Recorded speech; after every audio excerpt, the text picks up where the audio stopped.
सलाम प्यारे भाई और बहनों, सबको सलाम। જેના હાથમાં દંડો એને સલામ. લાતના ભયથી ડાબો હાથ કુલા પર રાખીને જમણા હાથે સલામ. સલામ પ્યારે ભાઈઓ और બહેનો, सबको સલામ. ડોળા કાઢેલી દરેક આંખને સલામ, સિંદૂર થાપેલા પથ્થરને સલામ, લાખો ખર્ચીને બાંધેલા દેવળને સલામ, દેવળના દેવની ધાકને સલામ, દેવ અને ધર્મનો કોન્ટ્રાક્ટ લેનારને સલામ, ખાલી હાથમાંથી વીંટી કાઢનાર ભુવાને સલામ, હવામાંથી વીંટી કાઢનાર મોટા ભુવાને સલામ, શનિને સલામ, મંગળને સલામ, ભીતિના પ્રત્યેક કોન્ટ્રાક્ટરને સલામ. સલામ પ્યારે ભાઈઓ और બહેનો, सबको સલામ. બાપ પર જિંદગી ભર ગુરકતા બાપને સલામ. બાપ પર ગુરકતાના સાહેબને સલામ. સાહેબ પર ગુરકતા મોટા સાહેબને સલામ. સલામ પ્યારે ભાઈઓ और બહેનો, सबको સલામ. નાકા પરના દાદાને સલામ, દારૂની ભઠ્ઠીવાળાને સલામ, સ્મગલરને સલામ, મટકાવાળાને સલામ, લોકશાહીને સલામ, ઠોકશાહીને સલામ. દરને સલામ. દરના ઉંદરને સલામ. દરના બંદાને સલામ. દરાજી બીતોને સલામ ને કંટાયેલી પત્નીને સલામ. અમારા પરમ પવિત્ર ઇત્યાદિ દેશને સલામ, આ દેશની સુદાત સુમંગળ સુપરંપરાઓને સલામ, જાતિ ભેદના ઉકરડાને સલામ, એ ઉકરડામાંથી સત્તાનો પાક મારનારને સલામ, ચૂંટણીને સલામ, ચૂંટણી ફંડને સલામ, અદ્રશ્ય મુક્કાને સલામ, મતના આંધળા સિક્કાને સલામ. સલામ સલામ સલામ સલામ. સલામ પ્યારે ભાઈઓ और બહેનો, सबको સલામ. અને આ સલામોની ના ઓળંગી શકાતી ભીતને સલામ. ભીત મારી આસપાસ. ભીત તારી આસપાસ, ભિંતામી ભિંતાવહ ભિંતામહ. ભીત ભીત આસપાસ, ભીત ભીતિની. ભીતિ ભીતની. ભીતને કાન હોય છે. એટલે પ્રત્યેક ભીતને ભીતિ પ્રત્યેક ભીતની. નાની નાની ભીતોની એક પ્રચંડ ભીત. અદ્રશ્ય પૂરી દેનારી. ભીત સામે ઉભા રહો. જીભ કાપી ઉભા રહો, કાનમાં ઉભા રહો. આંખ બંધ ઉભા રહો, નીચે બેસો. ઉભા રહો. કોઈ ખોવાઈ ગયું. કોણે? ખબર જ ના પડી. ચારેકની વાચા ગઈ, કોની? ખબર જ ના પડી. ત્રણેકની આંખ ગઈ. કોની? ખબર જ ના પડી. એક સાથે બોલો ભાઈ. સર્વભીતો સર્વનાશ સર્વ કલ્યાણ માટે. એક બોલ્યો નહીં. એ દેખાતો બંધ થયો, કોને? ખબર જ ના પડી. ભીતની ટેવ પડશે, ટેવની ભીત થશે. ભીતને શિસ્ત જોઈએ, શિસ્તને ભીત જોઈએ. 1 2 3 4 ભીત વાળાનું ભેજું હોશિયાર. જય બોલો ભાઈ, જય બોલો. આ ભીતોની જય બોલો. ભીતને સલામ.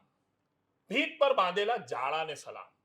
એ જાળામાં ફસાયેલા તમને અને અમને સલામ. એ જાળા જેના હાથમાં છે, એ સત્તા સંપત્તિના માય બાપોને સલામ.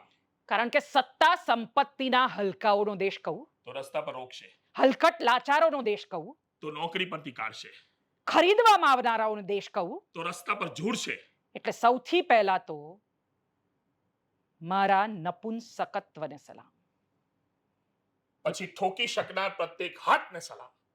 અને એ પછી અલબત્ત જ આ મારા સુદાત સુમંગળ દેશને સલામ. આ દેશની મહાન પરંપરાઓને સલામ. સલામ પ્યારે ભાઈઓ और બહેનો, सबको સલામ. અનેક હાથ હોત ને તો અનેક હાથે કરી હોત સલામ. લેકિન માફ કરના ભાઈઓ और બહેનો, હાથ તો ખાલી બે જ ને ને એમાં મને- ડાબો તો લાતના ભયથી રાખ્યો છે કુલા પર, એટલે ફક્ત જમણા હાથે સલામ. સલામ પ્યારે ભાઈઓ और બહેનો, सबको सबको સલામ.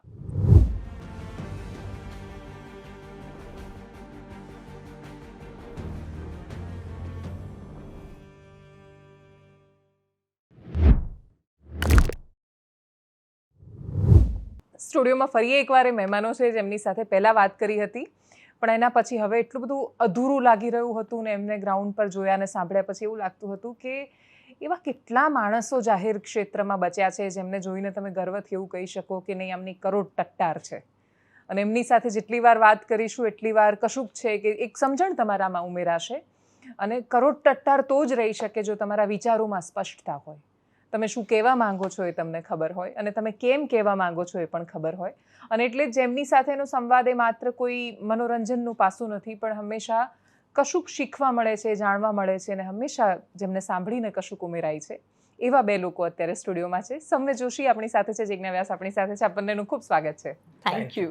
શૈલેન્દ્રની કવિતા કોઈ અભિનેત્રી રસ્તા પર આમ બોલતા બોલતા જાય અને એ દ્રશ્યો ગુજરાતે જોયા જ નથી કદાચ. મારી પેઢીએ તો નથી જ જોયા, એની પહેલાં કોઈએ જોયા હોય તો ખબર નથી મને. મેં પહેલી વાર એવું કશું જોયું કે આગળ પાછળની કોઈ જ દરકાર કશું કર્યા વગર કોઈ વ્યક્તિ રસ્તા પર, જે એનો પોતાનો પણ વિષય નથી, એવું એ નથી કે તમારા ઘરમાંથી કોઈ 12મા ધોરણમાં નીટની પરીક્ષા આપવાનું છે અને છતાંય તમે રસ્તા પર ઉતર્યા, રસ્તા પર ઉતરીને બોલ્યા.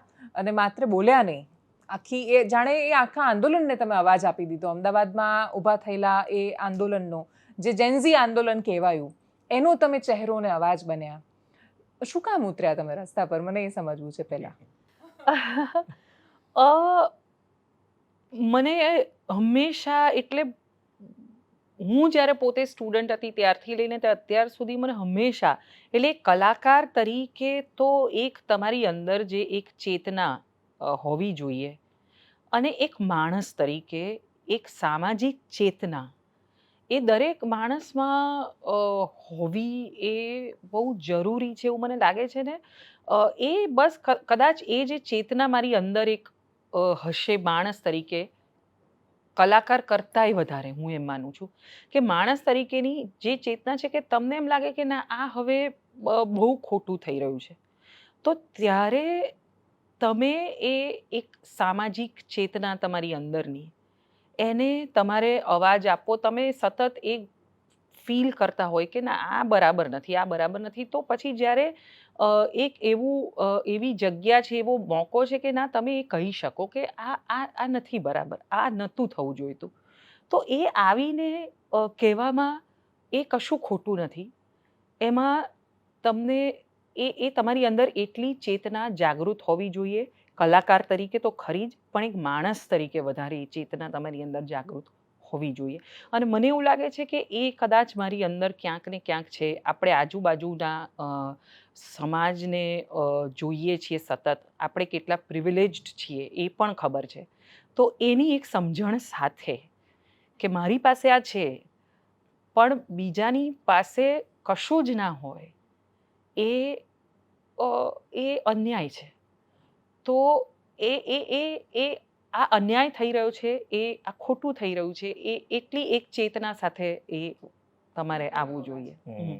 અને એની દેવાંશી એક પાર્શ્વભૂમિ પણ છે. એટલે અમે લોકો મુંબઈમાં અમારો ચોગ્ગાનો શો હતો 19 તારીખે, અને 20 તારીખે આ બધું જ બન્યું. એટલે અમે આંદોલન એક સજગ નાગરિક તરીકે એને જોયા કરતા હતા. મેં મારા રીલમાં પણ એક કીધું છે કે અમે કલાકારો છીએ, એટલે અમે જરૂરી નથી કે દરેક વખતે બોલીએ. એક્ઝેક્ટલી, હા. અમે એવું પણ માનીએ છીએ કે બધા જ બોલે એવું પણ જરૂરી નથી. પણ અમને લોકોને 20 તારીખે જ્યારે અમે મુંબઈમાં હતા ત્યારે અમને બંને જણાને એ જે બનાવો બન્યા જંતર મંતર પર, એટલે કોઈ વિદ્યાર્થીઓને આટલી ખરાબ રીતે મારવામાં આવે, એની એક જે ગુંગળામણ ને મૂંઝારો ઊભો થાય, તો એમાં એમ થયું કે હવે આવતીકાલે આપણે ખાલી આમની સાથે જઈને ઊભા રહીએ, દેટ ઇઝ બેર મિનિમમ. એટલે આ જે કહેવામાં આવે છે કે જે તે પણ કીધું કે કરોડરજ્જુ વાળા માણસો, તો એ પણ દુઃખની વાત છે કે આપણે ત્યાં કરોડરજ્જુ સાબિત કરવું કેટલું સહેલું થઈ ગયું. એ ખાલી જઈને એક ઊભા રહેવું, એ ખાલી એક ડિટેન થવું, આ કંઈ બહુ મોટા ત્યાગ બલિદાન કે એવી વાત નથી. It was just an act of showing some kind of a support and compassion, એટલું જ હતું. એટલે મેં તો એને જોઈ હતી 20મીએ, અને હું એને સતત એ કહેતો હતો કે એક પર્સનલ ઉન્માદ કે પર્સનલ જાણે લોસ હોય ને એવું ન થવું જોઈએ. આપણે વધારે ઠરેલા ઠાવકા એવા હોવા જોઈએ. પણ મને લાગે છે એનો એ ઉન્માદ બધો શૈલેન્દ્રજી લખી ગયા હતા, એ કવિતાના માધ્યમથી બહાર આવ્યો. એ એક ગજબ ઘટના બની, કારણ કે તું જિંદા હૈ તો જિંદગી કી જીત પે યકીન કર એ વર્ષોથી આવા સંદર્ભોમાં પોપ્યુલર થયેલી અને મારી બહુ ગમતી બહુ કવિતા ગમતી, છે. બહુ સાંભળીએ એ કવિતા મારી એટલી બધી ગમતી, એનું એ જે ગીત છે મને તો એ પણ બહુ ગમે છે. બહુ મારા સુંદર સ્ટેટસમાં છે. હું મૂકું છું. હું ગઈ નથી શકતી, નહીં તો ચોક્કસ ગાત, કારણ કે હું બેસુરી છું, નહીંતર તો મને ગાવાની જ મજા આવતી. એટલું બધું સુંદર છે. તું જિંદા હૈ તો જિંદગી की जीत पे यकीन कर, अगर कहीं है स्वर्ग तो उतार ला जमीन पर, ये गम के और 4 दिन, सितम के और 4 दिन, ये दिन भी जाएंगे गुजर गुजर गए 1000 दिन, तू आ कदम मिला के चल चलेंगे एक साथ हम, अगर कहीं है स्वर्ग तो उतार ला जमीन पर, 1000 भेस धर के आई मौत तेरे द्वार पर, मगर तुझे न छल सकी चली गई वो हार कर, नई सुबह के संग सदा तुझे मिले नई उम्र, अगर कहीं है स्वर्ग तो उतार ला जमीन पर, हमारे मंजिलों को, हमारे कारवां को मंजिलों का इंतजार है, ये आंधियों ये बिजलियों की पीठ पे सवार है, तू आ कदम मिला के चल चलेंगे एक साथ हम, अगर कहीं है स्वर्ग तो उतार ला जमीन पर. અદ્ભુત છે. અદ્ભુત છે. અને આઈ થિંક હજી મને બહુ જ બધા લોકોએ એ બાકીના જે બીજા બાકીના સાંજે છે એ પણ બહુ સરસ. મોકલ્યા હા. અને આખી કવિતા. કવિતા મોકલી એ પણ ખૂબ સુંદર છે. એ મને યાદ નથી અત્યારે. એ પણ બહુ સુંદર છે. એ ખાલી એના 4 પેરા ગવાયા છે જે હમ. આઈ થિંક 3 જેવા, હા. અને એ પણ એટલા સરસ છે. ખૂબ સુંદર બહુ છે, ગમે છે ખૂબ મને. સુંદર છે. હું તો બહુ બધી વાર આ સ્ટેટસમાં મૂકતી હોઉં છું, કેમ કે હા. બહુ મોટિવેટ કરે એવી પણ બહુ છે. એવું જ નથી કે આ motivate માત્ર કરે. ખાલી ક્રાંતિની કવિતા છે, ના. પણ ક્રાંતિ તો છે જ એની અંદર. હા હા, એ તો છે જ, એ તો છે જ. અને અને- બીજું દેવાંશી, એક એ વસ્તુ થઈ કે શિક્ષણ એ પણ અમારે very close to our hearts એવી વસ્તુ છે. અને અમે એટલે આમાં મેં કીધું ને પાર્શ્વભૂમિ એક એ પણ હતી કે ઘણા બધા વખતથી અમે એ બાબતે બહુ ચિંતાતુર હતા કે જે રીતે સરકારી શાળાઓ બંધ થાય છે, કે જે રીતે પ્રાઇવેટાઇઝેશન થઈ રહ્યું છે એજ્યુકેશનનું. એટલે અત્યારે આપણે રિઝર્વેશનના મુદ્દાઓ બહાર આવવા માંડ્યા છે, પણ ઘણીવાર આપણે એ સમજતા નથી કે સૌથી મોટું રિઝર્વેશન એ પ્રાઇવેટાઇઝેશન છે. કારણ કે પૈસાનું રિઝર્વેશન છે, કે તમે પૈસાથી તમારી સીટ રિઝર્વ કરો છો, તમે કોઈ પણ જ્ઞાતિના હો. એટલે એ બધું અમે સતત વિચારતા હતા. હવે આ બધું જનરલી અમારી કલાના માધ્યમથી જ બહાર આવે અને એમ થવું પણ જોઈએ. પણ એની પહેલાં આ બની ગયું એટલે પછી એમ એક ખાલી ઊભા રહેવાનો જ એક્ટ છે. It's just an act of આંદોલન તો બીજાનું જ હતું, જે સફર કરતા હતા એમનું જ હતું. પણ આટલું બધું કોઈની સાથે વાયલન્સ થયું હોય ને આપણે એમની સાથે જઈને ઊભા પણ ન રહીએ, એ તો બહુ બેહુદું લાગ્યું. એટલે મને લાગે છે એમાંથી, કારણ કે ઘણીવાર હવે એવું પણ થાય, તું જાણે છે કે હવે તમે આમાં કેમ ના ગયા, ના ના, આ તો આમાં કેમ પછી ના ગયા. અનંત સુધી આ તો હા, ચાલતું આનો રહેશે. કોઈ અંત નથી. હવે તમને બધા એવું કહેતા હશે, ખબર રિઝર્વેશન પર કેમ નથી હા, બોલતા, હા, કે આના પર કેમ નથી exactly. બોલતા. એટલે એટલે પણ એ રિઝર્વેશન પર તો અમે બોલીએ જ છીએ. એટલે મારું હું એવું બહુ સ્પષ્ટ માનું છું કે રિઝર્વેશન પર અમારો એ જ મત છે જે બીજેપીની સરકારનો મત છે, જે નરેન્દ્ર મોદી ની જે ઘણી બધી જેમની આઈડિયોલોજી સાથે આપણે સહમત હોઈએ, એમ આ એક આઈડિયોલોજી એવી છે કે જે સહમત છે, જે ભાજપનો વ્યૂ છે રિઝર્વેશનને લઈને, એ જ મારો પણ અને આનો પણ વ્યૂ છે, બહુ ચોખ્ખો. એટલે દરેક વાતમાં તમે વિરોધ જ હોય કે જુદું જ વિચારતા હો, એવું નથી, એવું જરૂરી નથી હોતું એમ.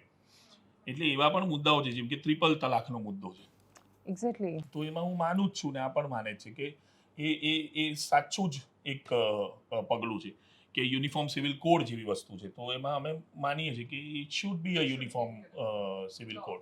But at the same time આ શિક્ષણ છે, તો એમાં તકલીફો છે, અને એ તકલીફ એવી છે કે કોઈ પણ દેશનું ભવિષ્ય આવી શિક્ષણ વ્યવસ્થાથી ઉજળું થઈ ન જ શકે. એવી રીતે અને શિક્ષકોની જે ભરતી નથી થતી, એટલે આજે તમે સીએન કે વિદ્યાનગર જેવી સ્કૂલ્સ જુઓ ને, ત્યાં જે અમે લોકો જે સ્કૂલ્સમાંથી બહાર આવ્યા છે, ત્યાં જે શિક્ષકો હતા ને અત્યારે જે શિક્ષકો છે, if you go and compare, તો તમને ચોખ્ખું દેખીતું દેખાઈ રહ્યું છે.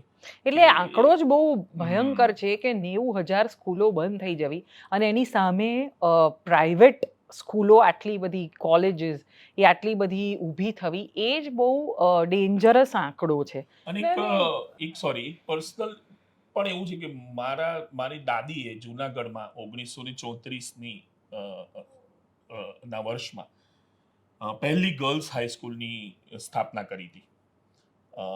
એટલે શિક્ષણનું એ એક અમારા લોહીમાં, વારસામાં એની, અને એ હંમેશા એવું કહેતા હતા કે શિક્ષક તરીકે હું પણ થોડા વર્ષ શિક્ષક રહી ચૂક્યો, કે શિક્ષક તરીકે આપણું કામ એ એકલવ્યનો કપાયેલો અંગૂઠો પાછું આપવાનું છે. એટલે એ જે સામાન્ય માણસ છે એના સુધી શિક્ષણ પહોંચાડવાની એ નવા ગુરુઓની જવાબદારી છે. એટલે આ જે ગળથુથીમાં છે, એટલે આ પર્ટિક્યુલર મુદ્દો એ આટલા બધા વિચારો પછી એવું થયું કે હવે ક્યાંક એ કહેવાવું જોઈએ, અને એ વ્યક્ત થવું જરૂરી વ્યક્ત થવું જરૂરી છે. ને એમાં કઈ ગાળ બોલવાની કે આ બાજુના કે એ બાજુના હોવાની એવી કોઈ જરૂરિયાત જ નથી. અને એવી જરૂરિયાત હોતી જ નથી એવી ક્યારે. જરૂરિયાત હોતી જ નથી. અને નીચે કમેન્ટમાં અમુક લોકો કે આમણે તમે નીટની પરીક્ષા આપી છે, પણ એવી જરૂર નથી. એ કોઈ પંથ સાથે જોડી દે બા, અથવા એવું તો બહુ જ થયું હશે. આઈ નો ધેટ. એટલે મને એવું લાગે છે કે બે અંતિમોની વચ્ચે જ ક્યાંક સત્ય ફરતું હોય છે. બિલકુલ. એ તમે કેટલા, તમારી દ્રષ્ટિ પર આધાર છે. તમે કોઈને પણ પછી મેં કોઈકને એક સવાલ કર્યો તો મને એનો સરસ જવાબ મળ્યો હતો. એના પરથી મને એવું સમજાયું કે હા કે તમે મતલબ તમે લેફ્ટ છો કે રાઈટ છો એવું, તો એનો જવાબ એના પર છે કે તમે ક્યાં રહીને મને જોઈ રહ્યા છો. એક્ઝેક્ટલી. એટલે તમે એકદમ જમણે રહીને જોશો તો તમને હું મધ્યમાં ઉભેલું માણસ તમારી તો ડાબે જ ડાબે જ લાગવાનું. લાગવાનું. અને તમે એકદમ ડાબે રહીને જોશો તોય તમને જમણા જ લાગશે મધ્યમાં માણસો. એટલે બિલકુલ સાચી વાત છે. અને આપણી પાસે બે બહુ અગત્યના અંગ છે, મગજ અને હૃદય. બેમાંથી એક ખુલ્લું રાખો તોય તમને સત્ય દેખાઈ જશે, અને એ બંને અલાઈન થઈને જો જુઓ તો બહુ સરસ છે. મહાસત્ય દેખાઈ જશે. પણ અને એ બસ એટલી જ અગત્યની વાત છે કે તમે હૃદય અને મગજ બેમાંથી એક તો ખુલ્લું રાખો. પણ આ આખું જે આંદોલન છે એણે લોકતંત્રનું એક સુંદર મજાનું ચક્ર પૂરું કર્યું. મને આખો જે નિર્ણય લેવાયો એના પછી મેં આખી આ વાતને જ્યારે સમજવાનો કે સમજાવવાનો પ્રયત્ન કર્યો તો મેં એ રીતે જોયું કે એ લોકતંત્રની બુલંદી છે કે જ્યારે 16-17 વર્ષના છોકરાઓ પોતાની સરકારના આંખોમાં આંખો નાખીને પ્રશ્ન કરે છે અને ડરતા જ નથી. એનાથી સુંદર તસવીર છે કે વિપક્ષનો નેતા જેની પાસે 100 બેઠકો છે એ તમારા માટે લડવા માટે પ્રાઇમ મિનિસ્ટરના ઘર સુધી જાય છે. અને એનાથી સુંદર તસવીર એ છે કે પ્રાઇમ મિનિસ્ટર તમને સાંભળીને ઇન્સ્ટા મોડમાં વિડીયો બનાવે છે અને પછી પ્રોબ્લેમ સોલ્વ કરે છે. તમે માંગ્યું એ આપે છે. તો એક આખી સાયકલ પૂરી થાય છે કે તમે બોલ્યા, વિપક્ષે અવાજ ઉઠાવ્યો, સરકારે સાંભળ્યું, તમારો મુદ્દો સંસદમાં ચર્ચાયો અને એના પર એક નિર્ણય આવ્યો. અને એનાથી મોટી એક તસવીર એ છે કે આટલા નાના છોકરાઓ 16, 17, 18, 20 વર્ષના છોકરાઓ એ લાકડીઓ ખાઈને, માર ખાઈને બીજે દિવસે એ સ્થળે પાછા આવે છે અને એ બધાને પ્રેમ આપે છે. એ સૌથી સુંદર તસવીર છે આખી વસ્તુની. અને તે જે વિપક્ષની વાત કરીને તો એ પણ એવું છે કે એવું કેવો વિપક્ષ કે જેને આ 16-17 વર્ષના છોકરાઓની પીઠ પર ચડીને જવું પડે છે એનો વિરોધ નોંધવા માટે. એટલે જેમ સત્તાધારી પક્ષની કેટલીય બાબતો સાથે તમે સહમત કે અસહમત હો, એવી રીતે આપણે ત્યાં વિપક્ષ પણ ખૂબ ડિસઅપોઇન્ટિંગ છે. બહુ જ દુઃખ પમાડે એવો છે. એટલે આ બધું જ છે અને એમાં તે બહુ સાચી વાત કીધી કે આ 16-17 થી લઈને 25 વર્ષના વિદ્યાર્થીઓ જે નીકળ્યા અને જે અવાજ ઉઠાવ્યો, જે માર પણ ખાધો, એ એક સબળ લોકતંત્ર, એક ધબકતા તંત્રની તસવીર એ બહુ સ્પષ્ટ દેખાડે છે કે આપણે ત્યાં હજી આ લોકતંત્ર જીવે છે અને એને જોવું જ પડશે, એને એડ્રેસ કરવું જ પડશે. પછી એમાં મર્યાદાઓ હોય. એટલે ઘણા અત્યારે અમારી જે ચર્ચાઓ ચાલે છે એમાં એક મોટી ચર્ચા એવી ચાલે છે કે આ અભદ્ર છે, આ અભદ્ર અશ્લીલ અશ્લીલ છે. બરાબર. હવે એટલે એ પણ હતું. એ હતું જ. અને હું તો એવું માનું છું કે સીધી પ્રધાનમંત્રીને મોઢા પર ગંદી ગાળ બોલવી એ બિલકુલ બરાબર નથી. એ અયોગ્ય છે. સામે હું એવું પણ માનું છું કે એ બહુ મિનિસ્ક્યુઅલ 0.1% વિદ્યાર્થીઓએ એવું કર્યું. કેટલીક અશ્લીલતા એવી છે જે ક્રિએટિવ છે. તો મને તો એ ક્રિએટિવ અશ્લીલતામાં મને પર્સનલી કંઈ બહુ વાંધાજનક નહીં આવી. અને ગાળોની જ્યાં સુધી વાત છે તો પછી એમાં એ પણ બહુ મોટો પ્રશ્ન આવે છે કે 15-16 વર્ષના આ વિદ્યાર્થીઓ એ ગાળો શીખ્યા છે તો આપણામાંથી જ. એ કંઈ ગાળ શીખીને કંઈ ઉપરથી ભગવાને એને મોકલ્યા નથી. કાનમાં ફૂંકીને એટલે એકાદ બે જે અમારા પર્સનલ પણ નહીં, પણ હવે હું તને દાખલા તરીકે કહું કે આનો જે વિડીયો છે એની નીચે ઘણી બધી પેલી અશ્લીલ કોમેન્ટ્સ આવે. એમાં એવું પણ આવે કે આને ગુપ્તાંગમાં લાત મારી અને એને પૂરી દો ને ઠોકી દો ને આ પ્રકારનું. એટલે ગુપ્તા એ તો કદાચ હું એવો શબ્દ વાપરું છું જે અહીંયા જમાવટમાં બોલી શકાય. અમને વાંચીને કે બહુ ફરક બિલકુલ નથી પડતો, કારણ કે અમે તો સાવ એમ જ હતા કે ભાઈ આપણે તો આ લોકોના સપોર્ટમાં જઈને ઊભા છીએ.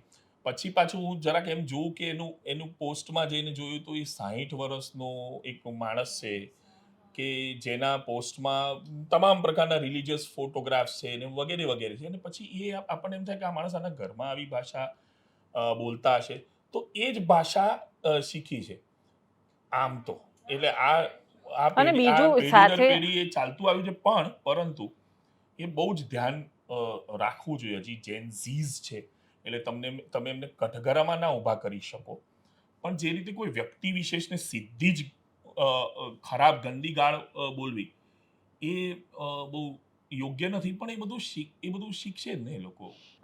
એજન્ડા હોતા નથી એ વાતને પણ તમે ના મૂકી શકો, એટલા માટે કેમ કે યસ દેર આર પીપલ અથવા એવી સંસ્થાઓ કે એવા માણસો છે જ કે જેને હંમેશા રસ હોય કોઈ પણ લોકતંત્ર અસ્થિર થાય એમાં, સ્થિર ચાલતી સરકારો અચાનક વચ્ચેથી એને ઉથલાવી પડે એમાં, હિંસા થાય એમાં, એમના ગમતા માણસો સરકારમાં આવે એમાં, અને એ આખી દુનિયામાં થાય છે. એટલે જે આરબ સ્પ્રિંગ આખું ફેલાયું ને આરબ દેશોમાં જે આંદોલનો જે તે સમયે થયા એમાં પણ બટરફ્લાય ઇફેક્ટની જેમ બહુ નાની વાતથી શરૂ થયું ને પછી આખું એ થયું.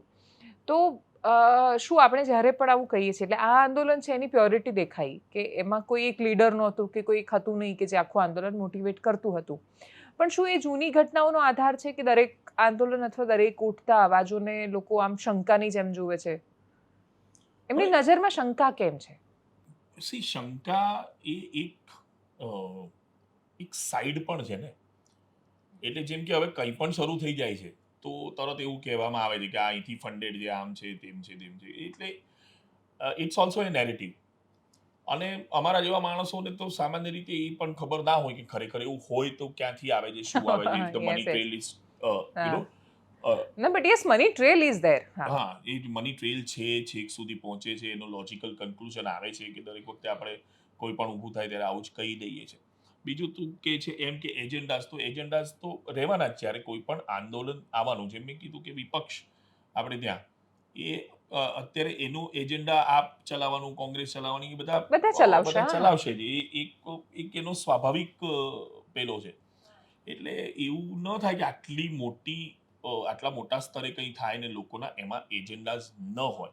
ખાલી મારું એવું માનવું છે બહુ સ્પષ્ટપણે કે આજે વિદ્યાર્થીઓ જે રસ્તા પર આવ્યા છે ને એમનો કોઈ એજન્ડા નથી. એ ભોળા પ્રેમાળ વિદ્યાર્થીઓ છે કે જેમને એવું દેખાઈ રહ્યું છે કે આગળ ઉપર મારું, અથવા હું મુંબઈમાં હતો ને ત્યાં તો એ લોકોનું પોતાના ભવિષ્ય માટે નથી આવે, એમના ભાઈ ભાંડુઓના ભવિષ્ય માટે નીકળ્યા હતા. એમને એવું હતું કે somewhere a person my age will suffer. અને આ હું કહું છું એવું જ હતું કે એ ખાલી નીટની પરીક્ષા અંગેનું નહોતું. એ તો 100મી ડિગ્રી હતી પાણીના વરાળ થવાની. It was about the education system. True. આખી એજ્યુકેશન સિસ્ટમ, બેરોજગારી, આ બધા જ ફેક્ટર્સ એની અંદર આવેલા. એટલે હું કહું છું કે આંદોલનની ફલશ્રુતિ એ પ્રધાનનું રાજીનામું નથી, પણ શિક્ષણ પ્રત્યે આંખ ઉગાડી છે આ આંદોલને. એની સૌથી મોટી ફલશ્રુતિ છે. ગુજરાત માટેની બહુ બધી એના બહુ બધા પૂર્વાગ્રહો, થોડાક સાચા અને થોડાક ખોટા, એ તમે તમારા શોઝ, તમારા નાટકોએ હંમેશા તોડતા આવ્યા છે. જેમ તમારું સરસ મજાનું એક વાક્ય છે ને કે નિફ્ટી ને મરીઝ બંનેના શેર, એ ગુજરાતીઓનું એ જે વચ્ચેનું આખું વર્ઝન છે એ હંમેશા તમારી સાથે દેખાયું છે. તો આપણા સાહિત્યમાં જો તમારી કોઈ કૃતિ, તમારું કોઈ કાવ્ય અથવા તમારું ગમતું કોઈ પણ કાવ્ય કે કશુંક તમે જો કહી શકો તો દર્શકોને. આજે તો અમે ઘણું બધું એકચ્યુઅલી લઈને આવ્યા હતા. હા, બસ એટલે મને આ વાત પણ છતાંય મને હવે એના પર આવીએ. અમે તો મેં કીધું કે અમે કલાકારો એટલે અમારે તો વ્યક્ત કરવા માટે ડફલી વગાડવાની, એને બદલે આજે વાતો બહુ થઈ ગઈ. તું મેઘાણીથી શરૂ કર. હા, મેઘાણીથી. મેઘાણીની કવિતા અદ્ભુત કવિતા છે. એનું શીર્ષક છે કાળ સૈન્ય આવ્યા. અમે ખેતરેથી, વાડીએથી, જંગલને ઝાડીએથી, સાગરથી, ગિરિવરથી સુણી સાદ આવ્યા. અમે કંટકનો પુનિત તાજ પહેરી શિર પરે આજ પીડિત દલિતોનું રાજ રચવાને આવ્યા. અમે જુગજુગ કેરા કંગાલ ભાંગી નરકોના દ્વાર દેતા ડગ એક તાલ ધરણી પર આવ્યા. અમે નૂતન શક્તિને ભાન, નૂતન શ્રદ્ધાનું ગાન ગાતા ખુલ્લી જબાન નવલા સુર લાવ્યા. દેખ દેખ ઓરે અંધ કાળ સૈન્ય આવ્યા. અમે નૂતન શક્તિને ભાન, નૂતન શ્રદ્ધાનું ગાન ગાતા ખુલ્લી જબાન નવલા સુર લાવ્યા. ક્યા બાત, ક્યા બાત હે, ક્યા બાત, ક્યા બાત. મેઘાણીની કેટલી બધી કવિતાઓ. એટલે આપણને જેટલું પેલું સરળતાથી યાદ રહી ગયું ને કે સમય કે રથ કા ગરગર નાદ સુનો સિંહાસન ખાલી કરો કી જનતા આતી હૈ, તો આ મેઘાણી પણ કહીને ગયા છે ને. તો અને મેઘાણી પણ આખા વાંચવા જોઈએ. આપણે કસુમીના રંગથી જાણીએ છીએ ને ચારણ કન્યા પૂરતા સીમિત નથી મેઘાણી. નથી, બહુ બહુ બહુ એમણે દૂધ વાળા ઉપર કવિતા લખી છે. અદ્ભુત અમે લોકો એક રંગારા કરીને કરતા હતા, બહુ સુંદર. એમાં આવી જ બધી વસ્તુઓ, પીએલ દેશપાંડે, મેઘાણી, એ બધાની વસ્તુઓ લઈને કોલેજોમાં સ્ટુડન્ટ સામે કરતા. ખાસો ટાઈમ થયો એને. તો એમાં આ મેઘાણીની બધી જે ન જાણતી કવિતાઓ ને, અદ્ભુત કવિતાઓ, એમાં વન ઓફ ધેમ વોઝ દૂધવાળો. એમણે દૂધવાળા ઉપર કવિતા લખી છે. અને એમાં એવું છે કે એ દૂધવાળો રોજ આવે છે, દૂધવાળો, આપણને એનું મોઢું નથી ખબર. અને એ મરી ગયો એકવાર ને બીજા દિવસે બીજો આવ્યો તોય તમને પડી નથી, પેલો નથી આવ્યો, તમને દૂધ આવે એમાં જ ઇન્ટરેસ્ટ છે, તમને એ માણસમાં કોઈ ઇન્ટરેસ્ટ નથી. એની ઉપર એવી સુંદર દૂધવાળો નામની કવિતા છે. એટલે મેઘાણીમાં તો કેટલી બધી, એ દૂધવાળો અદ્ભુત કવિતા છે. એ હશે જ, આઈ થિંક યુગવંદામાં હશે ને આમાંય હશે મેઘાણીની કવિતા. લો ફેઝ વાંચીએ તો ફેઝ વાંચી ઉભા રહો, કાઢીએ. ઇવન ભગતસિંહથી ઇન્સ્પાયર થઈને પાશે પણ કેટલું સરસ લખ્યું. ઓહો, પાશની ગજબ કવિતા. એ પણ 23 વર્ષની ઉંમરે I think he was killed. Yes. मैं घास हूँ, मेहनत की लूट सबसे खतरनाक खतरनाक नहीं है, होती, पुलिस की मार सबसे खतरनाक खतरनाक नहीं है, बैठे बिठाए पकड़े जाना बुरा तो है, सहमी सी धूप में जकड़े जाना बुरा तो है, लेकिन लेकिन सबसे खतरनाक नहीं होता. सबसे खतरनाक होता है हमारे सपनों का मर जाना. બહુ ગજબ છે. घर से निकलना, काम पर काम से लौट कर घर आना. सबसे खतरनाक होता है मुर्दा शांति से भर जाना. तड़प का ना होना, हाँ, सब कुछ तड़प- सहन करना, सब कुछ सहन कर जाना, सब कुछ सहन कर जाना. आहा, ગજબ. सबसे खतरनाक होता है हमारे सपनों का मर जाना. આ વાંચું. આ લેનિનગ્રાદ કે ગોરિસ્તાન મેં નામની એની કવિતા છે. એટલે લેનિનગ્રાદની ક્રાંતિમાં, રશિયન ક્રાંતિમાં જે બધા યુવાનો મૃત્યુ પામ્યા અને નામ ઠામ કંઈ નહોતું ખબર, પણ એમની એક માસ બધાની ગ્રેવ્સ છે, એમના નામ પણ નથી. અને એમાં એ જે ગ્રેવયાર્ડ પછી બનાવ્યું એમાં એમણે એક માં વચ્ચે મૂકી છે કે જે ભરત ગૂંથણ કરે છે. તો બહુ અદ્ભુત કવિતા છે, ઓછી જાણીતી કવિતા છે કે सर्द सिलों पर जर्द सिलों पर ताजा गर्म लहू की सूरत गुलदस्तों के छींटे हैं. એટલે ત્યાં કોઈ ફૂલ નથી મૂક્યા, પણ જે તાજું લોહી છે ને એ જ એમના ફૂલો છે. કતબે સબ બેનામ है लेकिन हर एक फूल पे नाम लिखा है. गाफिल सोने वाले का, याद में रोने वाले का, अपने फर्ज से फारिग होकर अपने लहू की तान के चादर. અને આમાં એ કહે છે કે अपने फर्ज से फारिग होकर, એટલે એવું છે કે યુવાનની ફરજો શું છે, તો એ ઘર છે, રોજી છે, રોટી છે, એ બધા ફર્જને છોડીને આ યુવાનો અહીંયા સૂતા છે કે अपने फर्ज से फारिग होकर अपने लहू की तान के चादर सारे बेटे ख्वाब में है, अपने गमों का हार पिरोती अम्मा अकेली जाग रही है.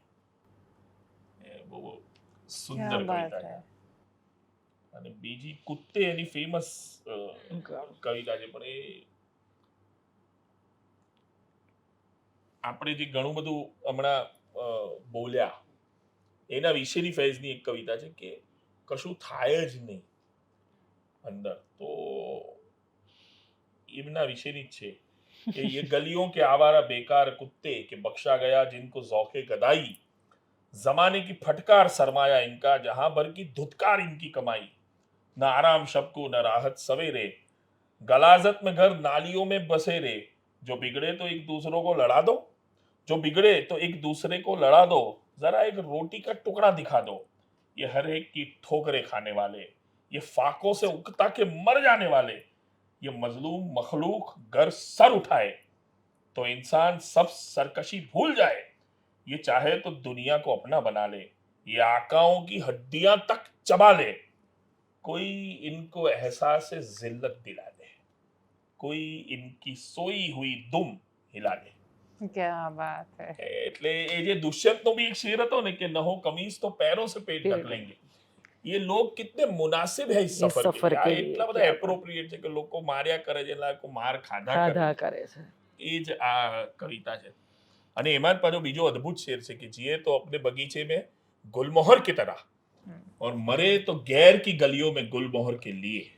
क्या बात है, क्या बात है, बात है. ગજબ. આ જે નિબંધ છે એનું ટાઇટલ છે યુવક. युवावस्था मानव जीवन का वसंत काल है। उसे पाकर मनुष्य मतवाला हो जाता है, हजारों बोतल का नशा छा जाता है।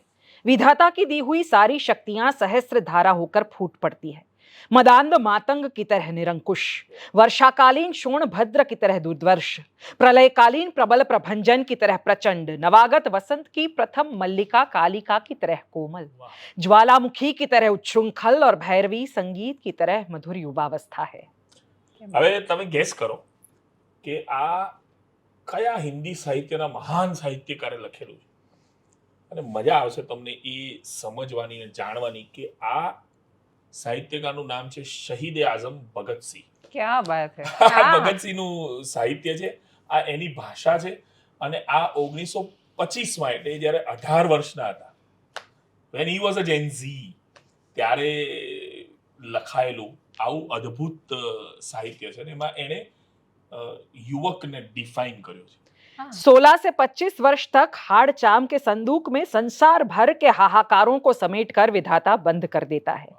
10 बरस तक यह झांझरी नैया मंझधार तूफान में डगमगाती रहती है। वह निश्चिंत है, असावधान है। लगन लग गई तो रात भर जागना उसके बाएं हाथ का खेल है। जेठ की दोपहरी चेत की चांदनी है। सावन भादों की झड़ी मंगलोत्सव की पुष्टि वृष्टि है। श्मशान की निस्तब्धता उद्यान का विहंग कलकूजन है। वह इच्छा करे तो समाज और जाति के उद्बुद्ध कर दे, देश को लाली रख ले, राष्ट्र को मुखोज्वल कर दे, बड़े बड़े साम्राज्य उलट डाले। पतितों के उत्थान और संसार के उद्धारक सूत्र उसी के हाथ में है। वह इस विशाल विश्व रंगस्थल का सिद्ध हस्त खिलाड़ी है। क्या बात है. अरे આ તો એના અમુક અંશો છે, આખું આપણે વાંચીએ. અને મને એવું લાગે છે કે ભગતસિંહ એ દરેક ભારતીય વાંચવા જોઈએ. એટલે એમનો જે સ્થાન છે એ તો આપણા હૃદયમાં છે જ, એક શહીદ તરીકેનું, પણ એક વિચારક તરીકેની એની જે એનો જે પાવર છે એ બહુ અદ્ભુત છે. એટલે એ મને એવું લાગે છે કે દરેક ભારતીય આપણી એ ફરજ છે કે આપણે ભગતસિંહ વાંચીએ. ભગતસિંહ और उनके साथियों के दस्तावेज નામનું એક પુસ્તક છે, યશ કી ધરોહર નામનું એક પુસ્તક છે, અને સંસ્કૃતિ નામનું એક પુસ્તક છે, અને પછી તો એ કાળમાં લખાયેલા ચંદ્રશેખર આઝાદની બાયોગ્રાફી છે જે વિશ્વનાથ વૈશંપાયને લખી છે, એ બધા જ પુસ્તકો અદ્ભુત છે. અદ્ભુત એટલે નશો ચડી જાય. એટલે એક પેલું આ યુનિવર્સ આપણે આનું માર્વેલ યુનિવર્સ છે ને, exactly this is a universe, અને you must visit that universe. પેલું તો અદ્ભુત છે, પણ આ તો અદ્વિતીય છે. રિયલ માણસો અનરિયલ હોય એ લેવલનું હિરોઇઝમ આની અંદર છે. એટલે આઈ થિંક વાંચવું બહુ જરૂરી છે. તમે એ સમયમાં પહોંચો ને તમને ત્યારે સમજાય કે 18 થી 25 વર્ષના છોકરાઓને એવો શું નશો હશે દેશભક્તિનો, અને વિથ ધીસ ઇન્ટેલેક્ટ, આટલી સમજણ સાથે. આપણે હંમેશા એવું પેલું કે વિદ્યાર્થી હોય તો ભણવામાં ધ્યાન આપો, આ બધી બધામાં શેમાં પડ્યા છો સતત, અને આ પ્રકારના આંદોલનો થાય ત્યારે. એટલે ભગતસિંહનો એક બીજો નિબંધ છે, એનું નામ છે વિદ્યાर्थी और राजनीति. इस बात का बड़ा भारी शोर सुना जा रहा है कि पढ़ने वाले नौजवान राजनीतिक या पॉलिटिकल कामों में हिस्सा न लें. यह हम मानते हैं कि विद्यार्थियों का मुख्य काम पढ़ाई करना है, उन्हें अपना पूरा ध्यान उस ओर लगा देना चाहिए. लेकिन क्या देश की परिस्थितियों का ज्ञान और उनके सुधार के उपाय सोचने की योग्यता पैदा करना उस शिक्षा में शामिल नहीं? यदि नहीं तो हम उस शिक्षा को भी निकम्मी समझते हैं जो सिर्फ क्लर्की करने के लिए हासिल की जाए. क्या बात है. गजब. क्या इंग्लैंड के सभी विद्यार्थियों का कॉलेज छोड़कर जर्मनी के खिलाफ लड़ने के लिए जाना पॉलिटिक्स नहीं थी? तब हमारे उपदेशक कहाँ थे जो उनसे ये कहते कि जाओ जाकर शिक्षा हासिल करो? आज नेशनल कॉलेज अहमदाबाद के जो लड़के सत्याग्रह में बारडोली वालों की सहायता कर रहे हैं, क्या वे ऐसे ही मूर्ख रह जाएंगे? सभी देशों को आजाद करवाने वाले वहां के विद्यार्थी और नौजवान ही हुआ करते हैं. क्या हिंदुस्तान के नौजवान अलग अलग रहकर अपना और अपने देश का अस्तित्व बचा पाएंगे? क्या बात. અને આપણા માટે કેટલી ગર્વની વાત છે કે ભગતસિંહે અમદાવાદના યુવાનોનો રેફરન્સ આપ્યો છે, અને એ પણ આપણે ત્યાં એક બહુ જૂની ટ્રેડિશન છે લડવાની, અને અમુક રીતે લડવાની. આપણે ગુજરાતીઓ જેવું લડીએ છીએ, અહિંસક લડીએ છીએ, અને એ લડવાની એક ટ્રેડિશન છે, એનો ભગતસિંહે આમાં ઉલ્લેખ કર્યો છે. કેટલી અદ્ભુત વાત. આઈ થિંક ભાવનગરની જે સ્કૂલનું નામ હું ભૂલી રહી છું અત્યારે, જે બહુ આઈ થિંક ગીજુભાઈ બધેકાની સ્કૂલ, દક્ષિણામૂર્તિ. દક્ષિણામૂર્તિ, એમાં કોઈક એવું કે તમે વિદ્યાર્થી, એમાં કંઈક આંદોલનમાં ભાગ લીધો વિદ્યાર્થીએ, તો કે વિદ્યાર્થીઓને તમે આવું શીખવાડો છો, શિક્ષણ નથી આપતા, કે અમે શિક્ષણ બી આપીએ છીએ ને શિંગડા ભૈરવતા શીખવાડીએ છીએ. ક્યાં વાત હે! એટલે આ શિક્ષણ છે. એક્ઝેક્ટલી, ત્યાં એટલે જ એને કેળવણી શબ્દ આપ્યો ભાવનગરે. અને આ જે શિંગડા ભેરવવાનો કે શિંગડા મારવાનો એ અર્થ છે ને, એ નકારાત્મક નથી, એ નકારાત્મક નથી, એ મોરે મોરો નથી. ફરક છે, બહુ મોટો ફરક છે. એ પેલું કારણ વગરનું શૌર્ય નથી, એમાં એક સબસ્ટન્સ. આ મંગેશ પાડગાંવકરની કવિતાઓ છે, અને એમણે ઇન્દિરા ગાંધીએ જે ઇમરજન્સી નાખેલી એના દરમિયાન લખાયેલી કવિતાઓ છે. સુરેશ દલાલે એને ટ્રાન્સલેટ કરી છે. એટલે એ ઘૂંટણની કવિતાઓ છે ને, જ્યારે જ્યારે પણ એને અલગ અલગ સંદર્ભે એ હંમેશા રેલેવન્ટ જ રહી છે, હંમેશા પ્રસ્તુત જ રહી છે. પહેલી કવિતાનું શીર્ષક છે પૂંછડી. વાંદરાને પૂંછડી હોય છે, ગધેડાને પૂંછડી હોય છે, ખાનાર વાઘને પૂંછડી હોય છે, એના પેટમાં જતી બકરીને પૂંછડી હોય તો છે. ભાઈ માણસે જ કેમ પૂંછડી ફેંકી ને એને બદલે આ અર્થ શૂન્ય ચોટલી રાખી? પૂંછડીની સગવડ હોવી જોઈએ. આને તેને હોવી જોઈએ. પૂંછડી માથેથી લેવાય, પૂંછડી રંગોથી રંગાય, કદી લાલ, કદી પીળી, કદી ધોળી, કદી ભગવી, અને કદી હોવી જોઈએ કેવળ નાગી. સગવડ જોઈએ જેવી રંગાઓ પૂંછડી એવી. મને લાગે છે મૂર્ખાઓને પૂંછડી નથી હોતી, યશસ્વી ડાયાઓને તો પૂંછડીઓ હોય છે, પણ તેઓ તેને છુપાવે છે. પ્રત્યેક યશસ્વી માણસને પોતાની પૂંછડી ઊંચી કરવાની અને નાખવાની જગ્યા તદ્દન સ્વતંત્ર હોય છે. આમ તો એ જગ્યા કોઈને દેખાતી નથી. જોકે દેખાય એટલે આંખો મીચી લેવી પડે છે. મેં એકવાર મૂર્ખની જેમ આંખો ઉઘાડી રાખીને શૂરવીરતાની વાતો કરતા એક મોટા માણસની એ જગ્યા જોઈ. ભગવાનના સોગંદ ત્યાં એક પૂંછડી હતી. એવી જ પૂંછડી વાળા સત્તાધારી પ્રધાન સામે હલતી હતી. આવા મોટા માણસની પૂંછડીઓ કોઈ દિવસ જોવી નહીં હો. પણ મેં તે જોઈ. ને મારી મૂરખ ઉઘાડી આંખોમાં આંસુ આવ્યા. એક ક્ષણે મારા હાથ હતા ખાસ્સા બાંધેલા, એટલે હું મનમાં બોલ્યો કે માણસને જો પૂંછડી હોત તો એ પૂંછડી વડે પોતાના આંસુ કેટલી સહેલાઈથી લૂછી શકત.